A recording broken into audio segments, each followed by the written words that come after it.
हरि ओम, प्रणाम, नमस्कार। आज दिनांक 25 मई 2025 का पंचांग इस प्रकार से रहेगा। 2082 का संवत्सर, 1947 का शक संवत, रवि उत्तरायण में ग्रीष्म ऋतु, संवत्सर का नाम सिद्धार्थ नाम से, उपरांत ज्येष्ठ माह है, कृष्ण पक्ष की। आज त्रयोदशी तेरस तिथि है, रविवार। आदित्यवार को आज अश्विनी नक्षत्र, शुभ सौभाग्य योग, गर करण प्रातः 5:43 तक रहेगा। आज सूर्यदेव प्रातः 5:40 पर उदय हुए हैं। आज सूर्यदेव सायं 7:14 पर अस्त होंगे।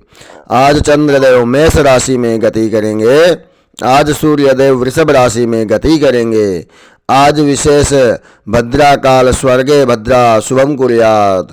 इस प्रकार दिन में 3:57 से अर्धरात्रि उपरांत 2:08 तक भद्रा काल विशेष रहेगा। भद्रावास स्वर्ग में है। मासिक शिवरात्रि का व्रत आज रहेगा। ज्येष्ठ माह की शिवरात्रि का व्रत, शनैश्चर जयंती, पितृकार्य अमावस्या, वट सावित्री व्रत कल सोमवार को चतुर्दशी तिथि में रहेगा।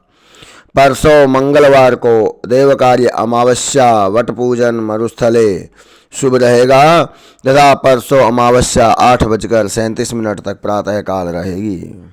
हरि ओम, नमस्कार। आज हम श्रीमद् भगवद गीता के द्वितीय अध्याय के आगामी 6 श्लोकों का पाठ करेंगे। श्लोक संख्या 47 से 52 तक हम पाठ करेंगे। कर्मण्येवाधिकारस्ते मा फलेषु कदाचन, मा कर्मफल हेतुर्भूर्मा ते संगोस्त्वकर्मणि, योगस्थ गुरुकर्माणि संगं त्यक्त्वा धनञ्जय, सिद्ध्यो समो भूत्वा समत्वं योग उच्यते। दूरेण यवरं कर्म बुद्धि योगा धनंजय, बुद्धौ शरणं मन्विच्छ कृपणा फल हेतवे, बुद्धियुक्तो जहाति उभे सुकृत दुष्कृते, तस्माद् योगाय युज्यस्व, योग है कर्म सुकौशलम्।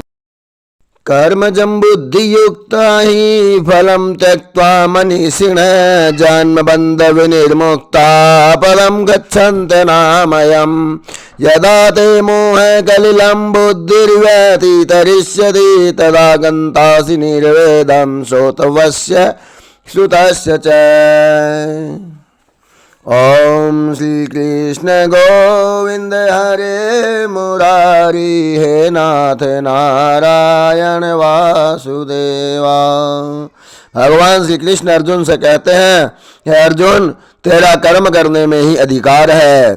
कर्म के प्रति अपना अधिकार समझो, अपना कर्तव्य समझो, उसके फलों में अपना अधिकार या चिंता कभी मत समझो। इसलिए तू कर्मों के फल का हेतु मत हो तथा तेरी कर्म न करने में भी आसक्ति न हो, ऐसा विश्वास कर।